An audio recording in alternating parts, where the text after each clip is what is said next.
the pub quiz has turned into one person broadcasting trivia questions and people individually at their screens writing their own answers. You've completely removed the social element of the game by doing so. Now it's just a game that people play by themselves, where questions are broadcasted and they think of their answers, and they even mark them themselves because you can't swap with someone else. So, for example, if you wanted to turn that into a great online team event, you'd need to make a few amendments. Personally, if I was going to do that, I would say let's have a look at how you could turn that into more of a game show format. Put people into teams so that they can talk to each other and come up with answers. Then instead of broadcasting questions that everyone answers simultaneously, either have maybe a buzz in to give your answer or take it in turns. If you've ever played Trivial Pursuit, that's a great game where people take it in turns to ask questions and teams have to talk with each other and come up with answers. Alongside that, there's a few other things you could do, like quick fire rounds and so forth. This would be a great online quiz game, but as you've probably already worked out, this is considerably more effort to put together than most people's attempts at a Zoom quiz. It is more effort to come up with great virtual events. And it's worth saying that it may make sense for you to consider putting budget behind these events so external parties can run them for you. Also, look at existing centralized games that are designed to be run online. So a few good examples are Among Us or Jackbox. These are really great video games that only one person needs to buy or you can download for free, and they translate really well to virtual socials. Alongside this, you'll obviously want to factor into your calendar how often everyone's meeting. You'll likely want once a week or once a fortnight, with a range of different levels of events in terms of input and how much effort they are to organise and so forth. So then it brings me on to my sort of final point, the making of a virtual champion. So you're probably hearing all of this thinking, God, this sounds like a lot of work.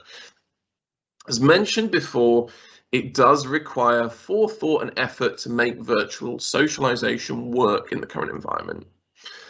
For larger organizations or even small ones, it may make sense for you to designate a team member to be the virtual champion who you're delegating organization of all this to. You'll want someone enthusiastic who is passionate about the social side of work in the team. In many cases, this may even be someone more junior or earlier in their career. Not necessarily, though. It will obviously depend on the makeup of your team. You'll then want to grant them the power to manage the socialization of the team, as it is a big chunk of responsibility, and you'll want to factor this in with their other workloads. So to run through again what we've talked about, you need to bear in mind that what works for in real life socialization doesn't translate one-to-one for the virtual environment. You can make a success of virtual socialization, virtual events, but it will require work and effort to make it work in that environment. And then our top 3 tricks to make it successful are managing your internal communication channels, creating a great socialization calendar, and crowning a virtual champion to help manage all of this. Obviously, it's a rapidly changing time for everyone. We've certainly felt this at The Adventure is Real. We were originally created as an in-person company that had to pivot to remote during the pandemic. So we've seen all of these challenges firsthand and even felt them. We now run great virtual and online games for teams to connect with in this environment. So we've seen firsthand and dealt with clients who suffer many of these problems, hence why we've come up with our solution. I'm Chris Diliano again. I'm the founder and CEO of The Adventure is Real. I would love to invite you to reach out to me if you or your company need any advice or guidance on how to socialize virtually. You can reach me at chris@theadventureisreal.com. I always love chatting with other people about what works for them, what they've tried, ideas they have. Obviously, it's a situation where no size fits all because no business is exactly the same as the other.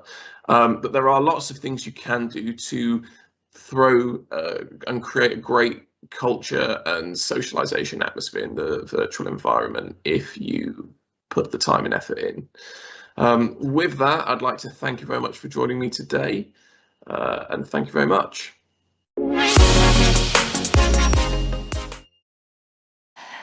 Chris Staliano definitely reminding us that if you put in the time and the effort, and particularly into these three things, unpacking social technology and the role that it has to be an accelerant in cultivating culture, not forgetting how we could do it new, right? How do we socialize in a new way? And that is looking at how do we gamify socializing outside of just Mix-Its, outside of the WhatsApps and all of these chat functions or chat-enabled functions, but really looking at thinking outside of the box in how we approach this matter. And of course, appointing these virtual champions who will keep the company to task as well as the teams to task as well. That was Chris Staliano, the founder and CEO of The Adventure Is Real, unwrapping the remote work culture and the systematic, inclusive design and time that it takes to move at least from A to another letter. However, we know that not all industries, companies, and teams can afford to and have the capabilities or have planned ahead to go fully remote. So how do we implement and optimize hybrid work strategies looking ahead? We now cross over to Gerard Hartman, who's the Vice President of Medium Business at Sage Africa and the Middle East, who brings us new research and insights, as well as the intelligence into the digital workplace. In this case study, Gerard offers us a deep dive and perspective about what 1,000 South African companies are saying about payroll and HR. He's also answering the question of how, through cloud technology, are we unlocking human potential, as well as how agility has helped Sage redefine the world of work.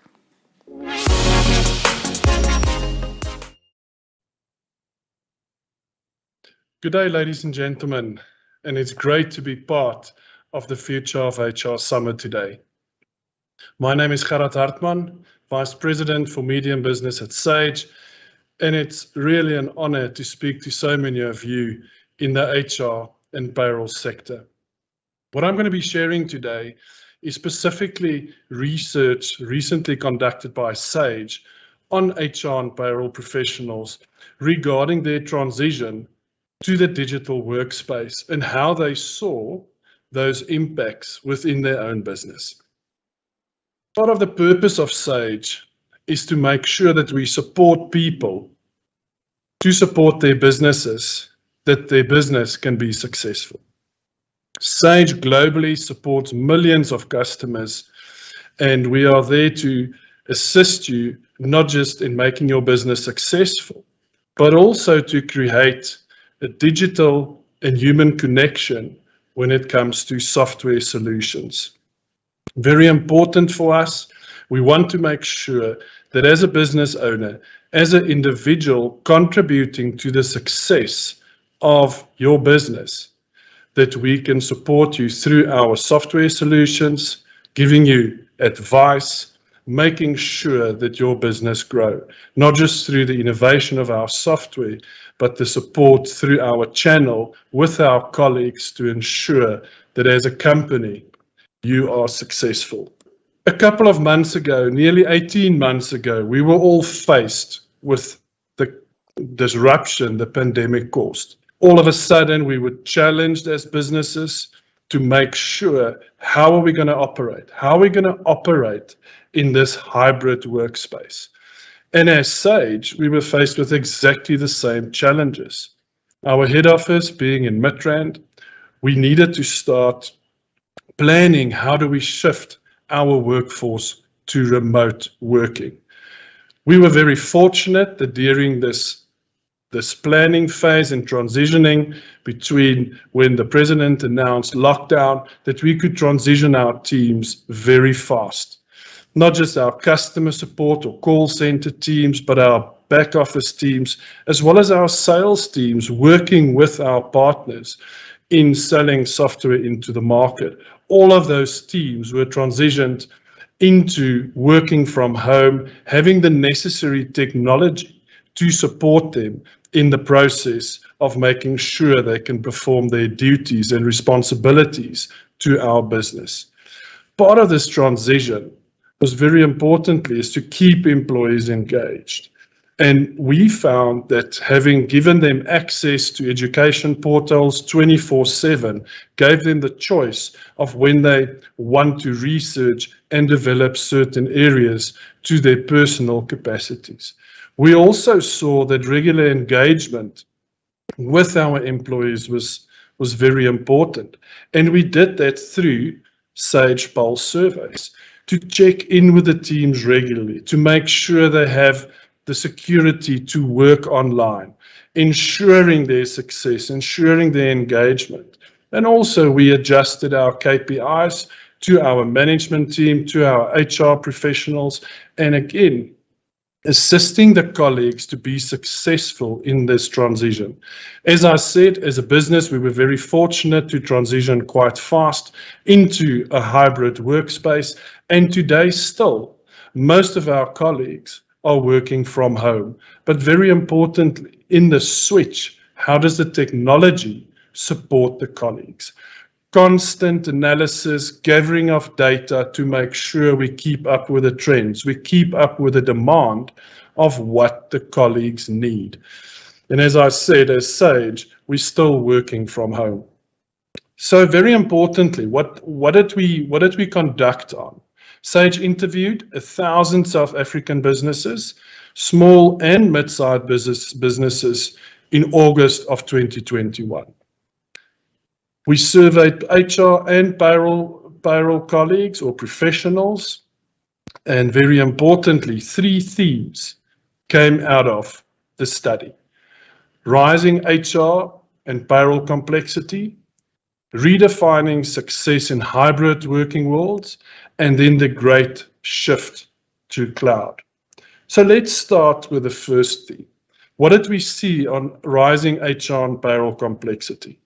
The need to transition to digital technology. With new generations, changing workforce, younger employees coming into the workforce, they created challenges as well to say, how can we work better remotely? And also the complexity of changing legislation, always a thorn in the flesh for HR and payrolls professionals. And that all contributed to the changing landscape. Redefining success as the second pillar in hybrid working world. HR and payroll professionals sits on a gold mine, and they have a lot of data that can support the business. And very importantly, with this shift, HR and payroll professionals need to create their own flexibility to be able to support their business and business strategy with this data that they see in the changing environment. And then lastly, the great shift to cloud-based technologies. Why the shift? Data security, time management, very important factors for companies contributing to the change. And then also what we saw was 70% of SMEs which would switch from manual to cloud-based solutions. So let's talk about the first pillar of rising HR and payroll complexity. As I said, a lot of these teams, their biggest frustration was to know exactly what the changes on compliance is, the impact that it had on their business, the change in legislation from a tax side, the change in UIF calculations, the impact of pension and medical aid fund changes, as well as then data security. 77% of the respondents stated that they struggle with the complexity of payroll legislation in South Africa. 49% of payroll professionals believe continuous changes in regulation drive payroll complexity. And even though we saw the change in employees working remotely, enjoying it, having greater flexibility for themselves, it's created havoc within the HR and payroll offices. increasing that complexity to consistently work with colleagues, making sure they're successful in producing or fulfilling their daily activities. The rapid shift to hybrid work, what did we see in the survey?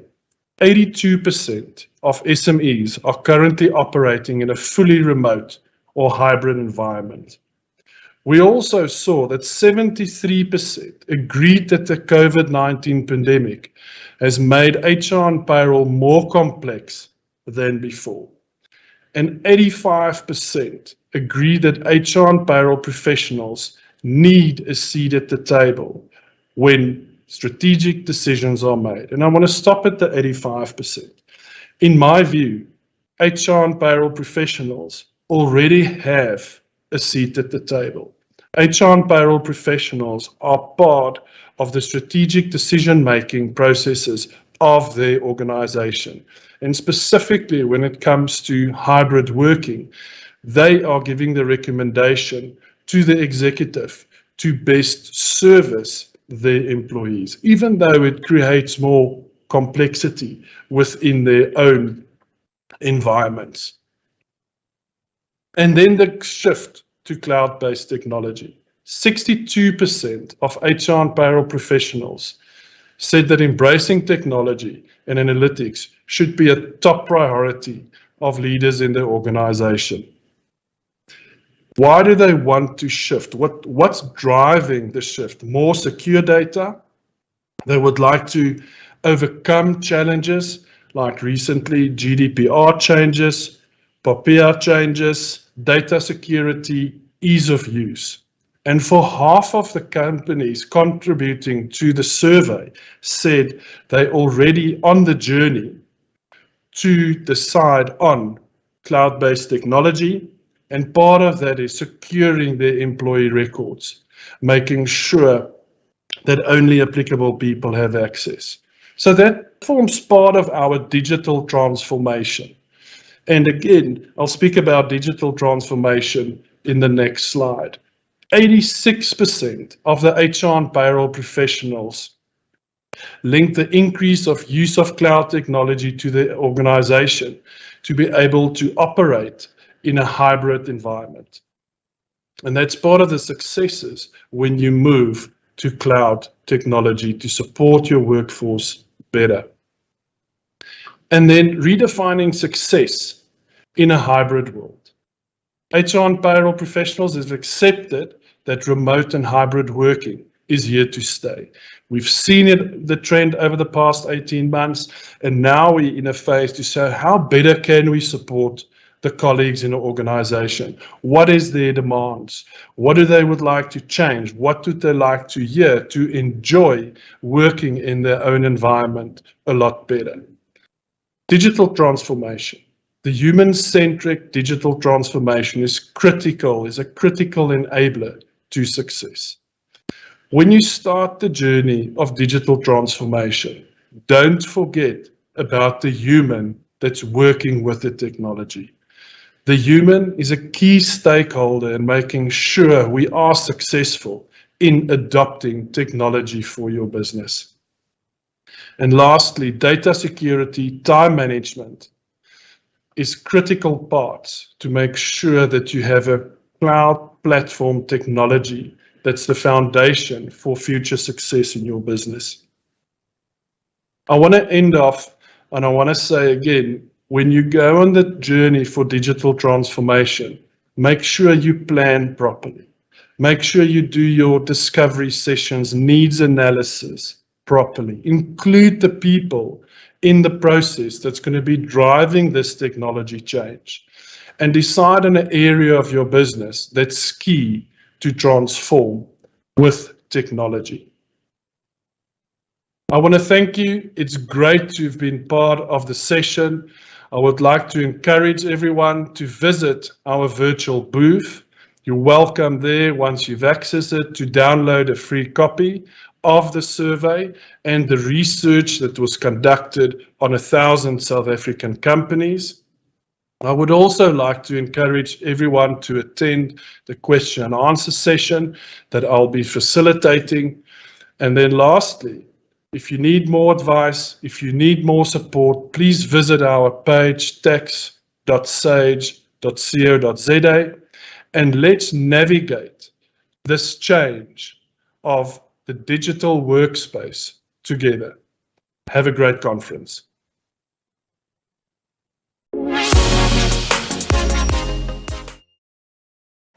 Remote work is definitely here to stay. There's one thing that you take from that, but also the importance of tightening up your data security, not only for the company information, but also for the protection of your workers. And of course, not forgetting that people are at the center of what we are doing. And for more information on that, visit tax.sage.co.za. That's www.tax.sage.co.za for more information on the case study as shared by Gerard. And that was Gerard Hartman, who's the Vice President of Medium Business at Sage Africa and Middle East, sharing with us some valuable insights on redefining work and, of course, how Sage has walked the walk.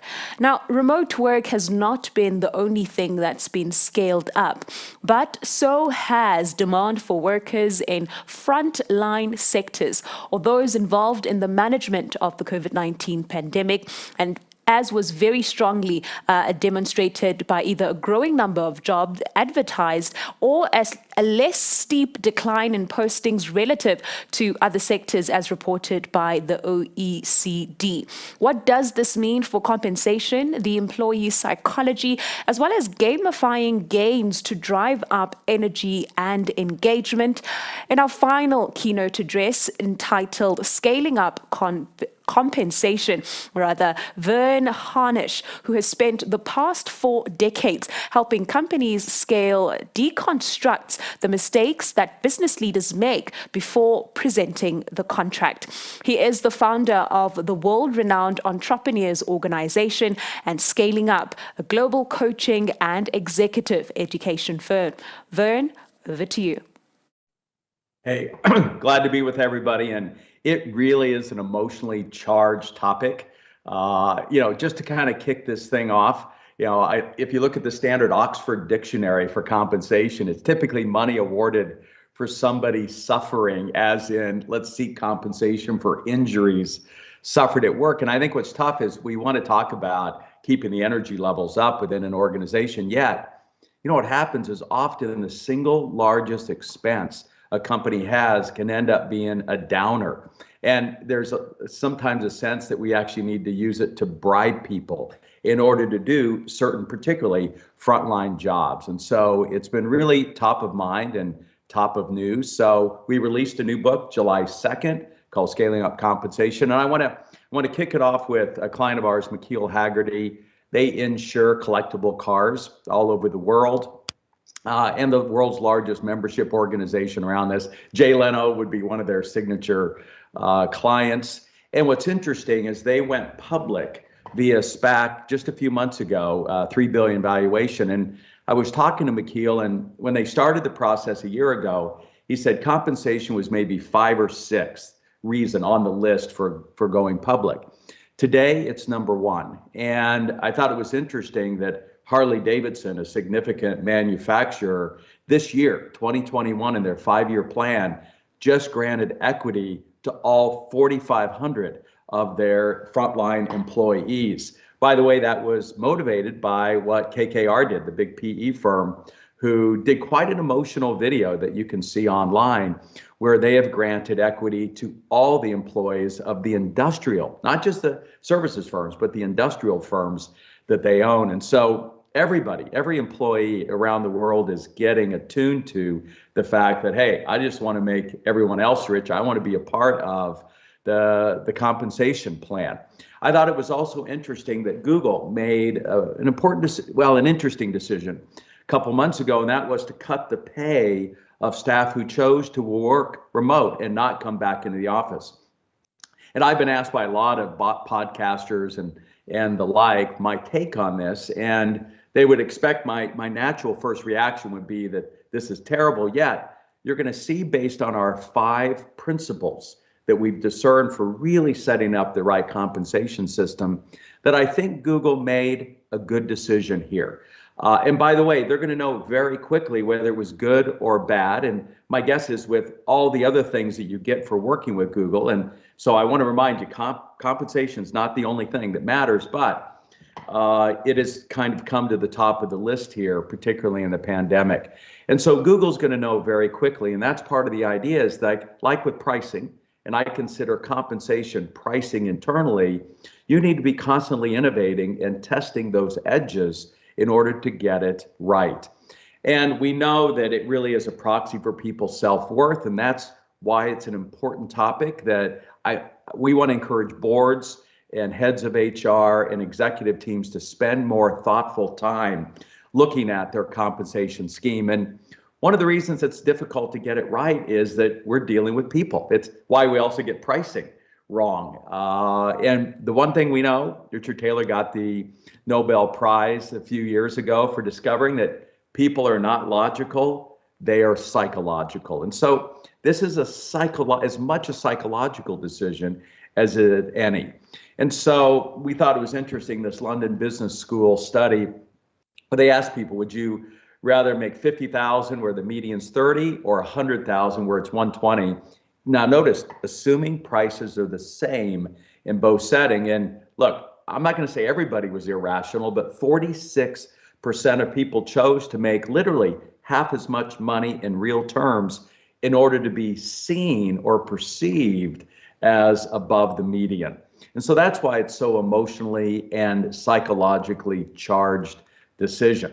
So we discern these 5 design principles, myself and Dr. Sebastian Ross at IESA, the fine business school in Barcelona, and there were 2 foundational ideas that set these principles. The first is, everyone gets a sense that this is a conversation between the employer and the employee, but there's a very important third person involved in this conversation, and that is the customer.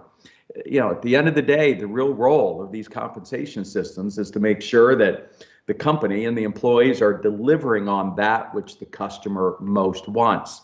Number 2, look, at some level, you just want to get it right and out of sight. You want to take the drama out and not be spending a lot of time, and know that you've got something that you can justify if it were printed on the cover of whatever major publication you have in your area.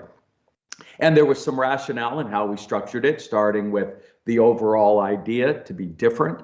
And then we started chapter 2 with base pay. We moved through individual incentives, gain sharing, and then obviously on top of all of that is your big profit or value sharing, like, again, Harley-Davidson sharing equity with all of their 4,500 employees. So let's look at these 5 design principles.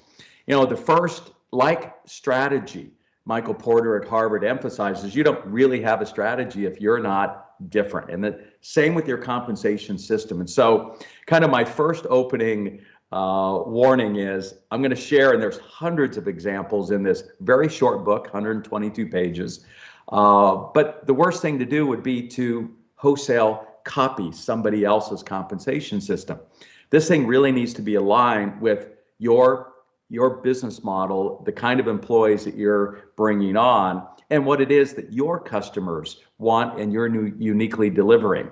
And it starts with hiring strange people, a reference to Daniel Cable's book out of London Business School. And so I want to share a couple of examples. First, I want to take you probably what would be considered one of the most draconian compensation systems. It's a 125-year-old company, manufacturer, Cleveland, Ohio, of welding equipment. This isn't Amazon, this isn't Facebook, this is a manufacturer of welding equipment. Yet their compensation system is purely piecemeal. You earn what you produce. And by the way, if you make a mistake, it comes out of your wages. If you are sick that day, if you decide to take some vacation days, then you don't earn any money. And look, this is not a place for everyone. And that's part of the key is you're wanting to attract a strange workforce. And in their case, they have that absolutely loves this compensation system. And by the way, if you perform well, you are one of the highest paid people as a blue collar worker in the manufacturing sector. And so it's not for everyone, but that's the point, that what would be considered draconian by everyone else has been beautiful in driving a company that dominates its industry and delivers what the customer wants, just a high quality piece of welding equipment at a great price. If I take you to Galway, Ireland, Gene Brown, on this case, 60 employees at the time, they're hauling trash, and Gene had a challenge. His promise to his customers was great customer service. Now, what is that if you're picking someone's trash up? Well, that we picked it up, we arrived on time, that we didn't spill any trash, we didn't set the bin right in front of the driveway in the way of trying to get in. It's fairly simple, but it's quite dependent on what they labeled the driver's assistant. This isn't the driver of the trash truck. This is the person on the back. And it was the most difficult position, as you can imagine, for Gene to be able to recruit and retain. And he really thought he was just going to have to bribe people. He was just going to have to considerably increase the compensation in order to get this critical piece of talent that drove his business model. Until he heard Daniel Cable speak at London Business School, and his book, Change to Strange. We encourage you to look at it. And he came back and he said, do we have any strange, weird person who loves this job? And they said, yes. We have this guy, Gary Minogue, and Gary is training to be the super welterweight kickboxing champion. And he loves the job because he gets paid while he works out. And it gives Gene an idea. And look, we have a real war for talent going on. And one of our recommendations is for every company to identify a strange fishing hole. You want to fish where there's fish. Michael Dell, when he was scaling up, actually got employees out of Kodak in Rochester, New York, and moved them to Austin, Texas, because they were downsizing from 40,000 to 10,000 employees. And so Gene put this poster up at gyms throughout Ireland. And he was able to attract kind of a worker who, by the way, wants the garbage bin to be heavier, not lighter, to the truck to go faster, not slower, for the weather to be worse, not better. It's a Rocky Balboa, moment where you've got a chance to toughen yourself up to train. Now, as a result, by going after the strange workforce and getting them this opportunity, he was able to pay what he was and scale from 60 employees to 1,600. And then if I take you to a retailer, the Container Store here in the United States, they really emphasize what we call a good jobs strategy. And here's the way I want you to think about it. It's not what you pay people.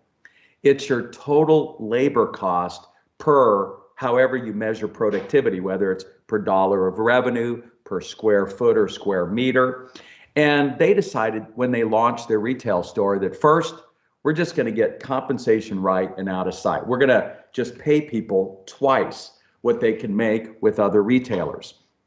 That means, though, we can, and one of their core values is 1 great equals 3 good. We need to recruit employees and select for those that can then produce revenue per square foot 3 times that others might be able to generate. And that's one of the things the research is clear, that in every position from CEO to front line, there is at least a 3-to-1 difference in performance that one person can deliver over another, or as Bill Gates famously said, one great programmer can replace 10,000. So we're going to come to that next when we talk about base pay. And what's interesting is the customer at the Container Store just wants the best person to help them. And so as a result, they have not 1%, not 1 penny of commission. In our country, we have a great customer service store, Nordstrom, but still, if you're going to check out, the first thing they ask you is who served you, so they can make sure that they can share that commission. The Container Store wants no employees hoarding a customer. If somebody else knows more than you do about a particular product in the store, they want you to call them over, and they are collectively then helping the customer. And so the good job strategy is about not what you pay people, but your total compensation per however you measure productivity. And we think it's fairly simple. Would you rather have less better paid people or more lower paid people. And particularly with the challenges around attracting talent, you want a good job strategy. Warning though, at the heart of it is a lot of training. The first year employee at the Container Store is 236 hours, where the average in retail is about 7. And so you want to support your business by making your people better so that you can get on top of the productivity in the company and thus pay people more with less talent. Which leads us to number 2. And this is one of the reasons why I think Google may have made a good decision here, because it's not about sameness. It's about fairness. It means that we're not going to pay the same for every job. And in fact, at the heart of it is the importance of having very wide pay bands to start. And we know how status laden and envy inspiring this whole thing called compensation is. So we actually used a European company example. We think we have tough laws in the United States. They don't come close, as many of you know, as the labor laws in Europe. And so this is a professional services firm, 450 employees at the time, 350 when we started working with them. They're radiologists who are doing remote radiology for hospitals throughout Europe. Dr. Sebastian Reyes helped fund this company as a venture capitalist. He then helped put Alex in place as CEO. And then when Alex started running into compensation issues, particularly by piecemealing together, he felt like if this were published, he would struggle to justify the differences. That's when they decided to really rationalize their compensation scheme. And it starts with, again, very wide pay bands. At a minimum, somebody in the same job should be able to start at a certain compensation and be able to earn as much as 2 to 3, if not 10 times as much in the same position. The key though is you've got to make sure, as they did at TMC, the 5 measurable things anyone from a radiologist down to support staff needed to do in order to move across that pay band. By the way, I was just with a commercial printing company up in Hartford, Connecticut. From a sales compensation perspective, you can start at $60,000 and make up to $600,000. Same sales position, calling on the same customers, but you've got a 10x opportunity to really grow without having to move up in the organization. And with us now cleaning layers out, we want less people trying to just move up and instead just perform better within the job they've got. By the way, the same with customer service reps. They can start in at 48,000 and make up to 96,000 with an average of 68. And the same with their production managers for their jobs. Again, a 2-to-1 difference in where you would start and how you can move up in compensation within the same job. By the way, the analogy I use is sports. You know, do all players make the same across teams? And they don't. It's really based on their results and performance. And where it's very clear within sport, we need to get the same kind of clarity within our own companies. Now, when we also talk about fairness, I take you out to a manufacturer, Heath Ceramics, 120 employees. And so the book has got examples of small, medium, and large companies, manufacturer service, professional services, and companies around the world. This company had in our country, we have what's called a 401k plan. It's where it's a retirement program that a lot of other countries have. And even though they had the sameness of matching, whatever you put in, the company will match in your retirement, they didn't feel it was fair because the senior leadership could contribute more than their frontline employees. So they took the same pile of money, and that's the way you want to think about it. Are we getting the best results from what we're spending on compensation? And they cut their contribution to retirement programs in half. And they said, and we're going to share it, in this case, equally across the 120 employees. Now, as a senior leader, you can contribute more, but our match is going to be equal across. They felt that was more fair. And then they took the other half of what they would have shared in retirement, and they raised the front wage hourly from $16 to $20. Because look, the senior team realized, there's no way we're going to perform well as a company if we don't maintain and retain talent at the front line. And then Chula, by the way, these are all our clients except Lincoln Electric. So I won't need to mention that. But Chula is spinning up a new fast casual Indian restaurant concept. We're pretty convinced we'll take this thing to $1 billion. But obviously, frontline hospitality talent has been the most difficult to attract and retain, particularly in the pandemic. And so they did two things. First, they have better hours. And so I want to emphasize, again, it's not just compensation. They close at 8 o'clock at night because, look, you shouldn't be eating late anyway for your sleep and health. Even though I lived in Barcelona and we don't eat till like 10 o'clock, they said we would like our employees to be able to close at 8, be home by 9 o'clock for their children and their families. And they close on all holidays, including Indian holidays. That has been important in attracting talent. But when it comes to pay, and we're quite involved in what's called the conscious capitalism movement. In fact, Sebastian Ross, my co-author, heads up the conscious capitalism movement in Spain as it's beginning to make its way around the world. And a very simple conscious capitalism idea is that a day's work deserves a day's pay. And in many cases, when companies pay frontline employees once every 2 weeks, they're really scaling the company on the backs of their employees' cash. And we don't think that's fair. And so Chula pays all their employees weekly, and there's new services, at least in the United States, they use one called Active Pay, where their employees can be paid daily. And the fact that they've got better work hours, and by the way, 2 hours less, so their actually total labor cost is less. They're getting that revenue in a shorter amount of time. Big takeaway, part of their business. And number two, by paying daily, they're not spending anymore, but that opportunity to get paid daily is enough to attract the talent they need. Which leads us to principle number 3. Be careful, though, on the individual incentives. There's 7 rules we outline in that chapter where it makes sense. Probably if there is one area of a company, it's in sales. But everywhere else, it's really a team effort.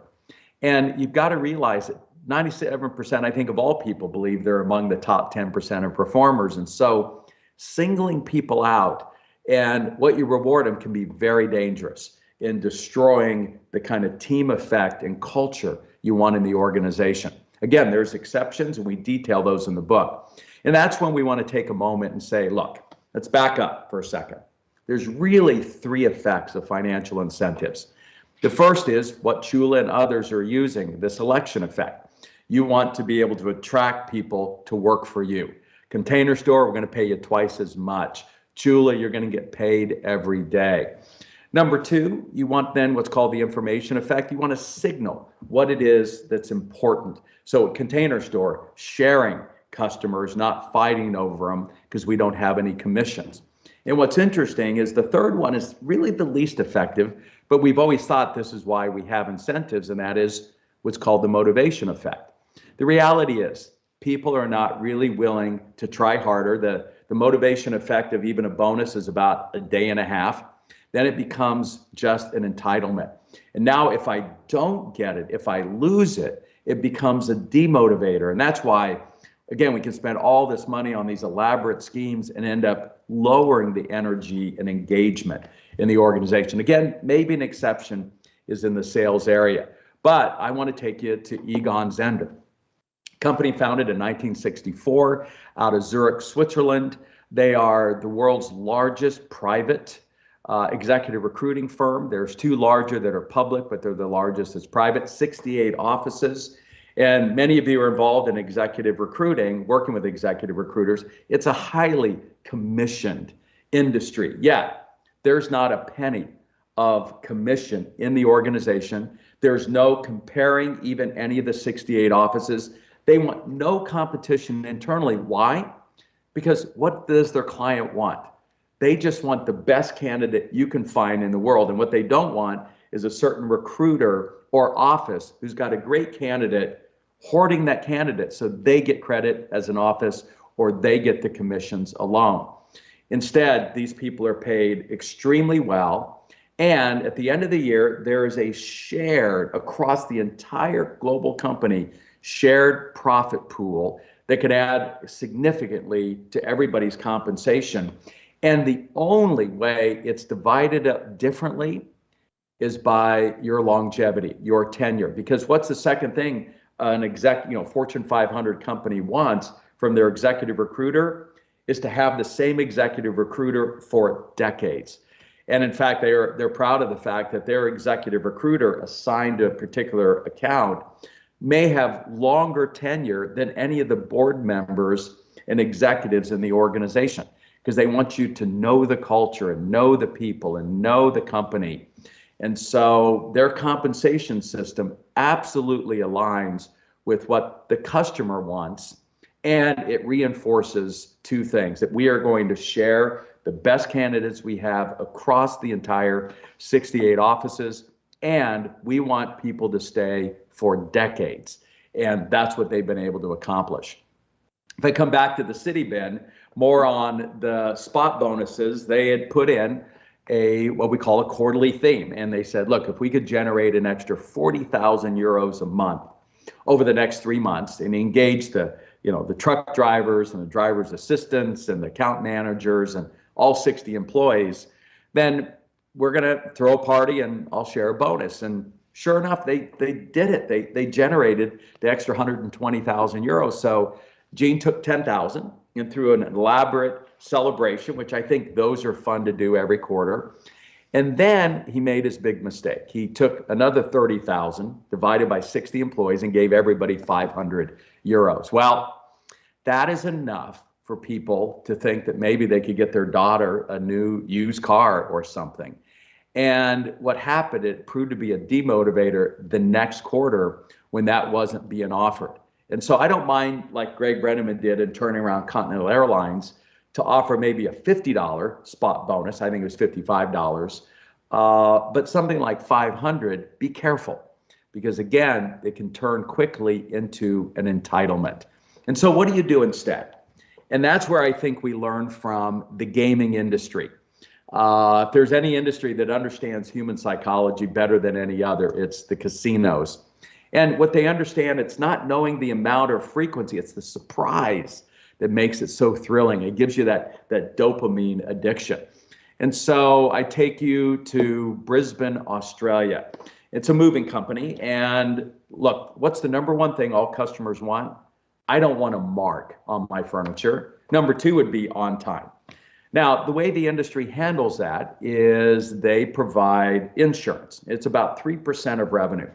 But Michael Hagan said, wait a second, why don't we turn each move into a game, a collective game? And the 4 or 5 people moving that furniture, why don't we take the 3% of the revenue of that job, and rather than pay it to the insurance company, let's split it among the movers of that job and let the games begin. Now, way before the customers are going to get upset or the boss, the peers are going to police each other in making sure that we're well trained, we're handling it properly, that it's been wrapped properly, and they're going to be the first to suggest that this employee leave if they're going to risk hurting any of their bonuses from this program. So it's a team shared bonus, and it takes advantage of the thing that we know.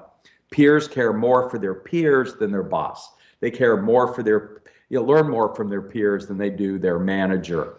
And they're going to hold each other more accountable. That's what great teaming does. By the way, this extra money adds about 1,000 Australian dollars per quarter. 4,000 more a year is enough of a selection effect that people are willing to work for many movers than another moving company. And again, it then incentivizes exactly the behavior the customer most wants, which is no damage to the furniture. If we go to a company with 2,500 call center employees at the time, Home Shopping Network, they had a challenge. They couldn't get their call center reps to upsell. And by the way, if they did, they would get a fixed spiff or fixed bonus. It was 25 cents. It wasn't enough for agents to get over getting yelled at even once by a customer. And so we came in and we took the same pile of money and we said, look, instead of getting a consistent commission per upsell, let's gamify it.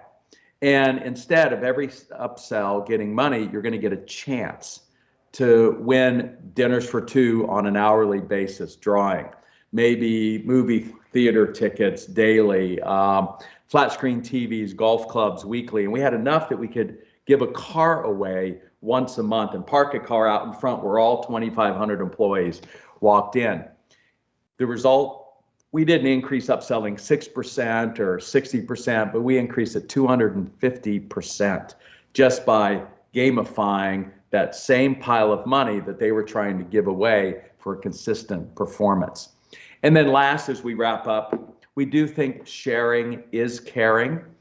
And look, Steve Rothschild wasn't fooled in thinking by sharing a piece of the profit, significant piece of the profit with all of his employees, that he was going to get anybody to work harder. He's hired great people, but it does cause people to make better decisions. That's that information effect. By the way, this is a company with 7 employees called Access Fixtures. And 2 things happened among many when he moved to a broad profit sharing bonus pool on top of what was already fair wages per position. By the way, adding somewhere between 15 to 20% addition to their compensation.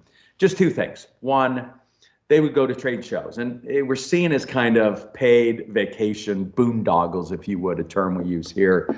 Yet the minute they put in the profit sharing plan, the other 6 employees came to Steve, the CEO and owner, and said, look, I don't think there's any but 2 we should go to, and I don't think we need to do all that whining and dining. Seeing now that it's money coming out of their pockets, not just Steve. And if Steve made those decisions, I guarantee you the employees would have been upset.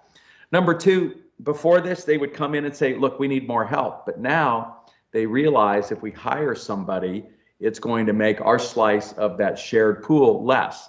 And so they're much more thoughtful in figuring out ways to be more productive instead of throwing people at the problem, which is great now that we have particularly always a shortage of A-player talent. But most recently they did agree to bring in somebody because they calculated what they're going to help take to the bottom line is more than the salary we're going to pay. Again, it's getting everybody thinking like owners. This came out of Jack Stack's Great Game of Business, and we love those kind of broader bonus pools, yet where Jack ran into an issue was then doing phantom stock. And in the book, we address that issue. If you're a privately held company, the challenge can be liquidity. At some point, your employees want to cash in that equity piece they've got, and you need to have the liquidity so they can get their home or put their kids in college. And so I come back full circle to wrap up. Outback Steakhouse, again, not Facebook, not Google, not Amazon, but a restaurant chain. And they put in one of the most unique compensation plans that involved getting 20-year-olds a piece of equity, helping probably more 20-year-olds in the restaurant business become millionaires than almost any other company. And by getting it right for the customer, consistent food quality and service, they said that really comes down to the longevity of the restaurant manager. And they said if we could move from 6 months average in the industry to 5 to 10 years, then we can spin this company up. Well, they did it with their unique comp plan you'll read about in the book. By the way, it's not in print. There's a big, massive supply chain shortage, but it is an ebook on Kindle and iTunes.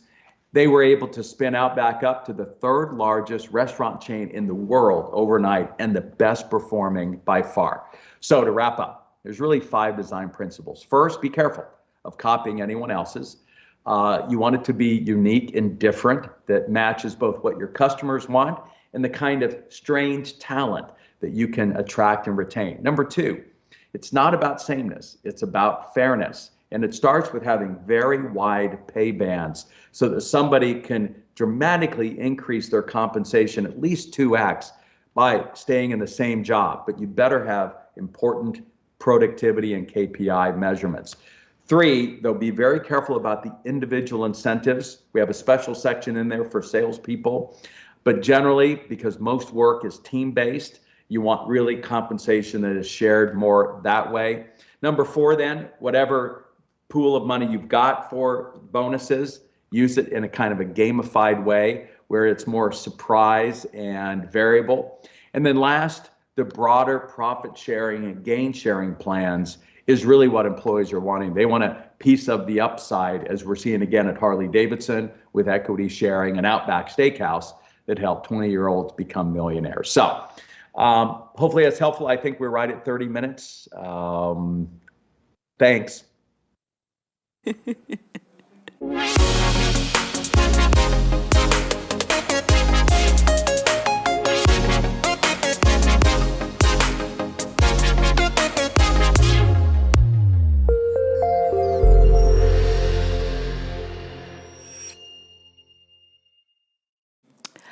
30 seconds and right on time, Vern. Truly a forward-thinking and cutting-edge concept of how we can unpack the role of compensation system that really incentivizes these behaviors for employees as well as ones that customers can appreciate and certainly making them reach out for their wallets. For more information on how you can get a copy of the Compensation Scaling Up, or rather Scaling Up Compensation, authored by Sebastian Ross and, of course, our keynote speaker, Vern Harnish, you can go to the www.futureofhrsummit.co.za or simply visit our social media platforms where the details on how you can get your hands on that book can be made known. That was Vern Harnish, the founder of the world-renowned Entrepreneurs Organization and the co-author of Scaling Up, a global and coaching executive education firm that is detailing how we can think outside of the box and how we are scaling up compensation. And on that note, ladies and gentlemen, we officially wrap up the first part of our program today for day 1 of the Future of HR Virtual Summit. In a few moments, we'll be shifting gears to the much anticipated Future of HR Awards, calling on the most inspiring, innovative, effective organizations, teams, and business leaders in the HR metaverse. But not before I thank my brilliant speakers and panelists for a grounding day 1 of the Future of HR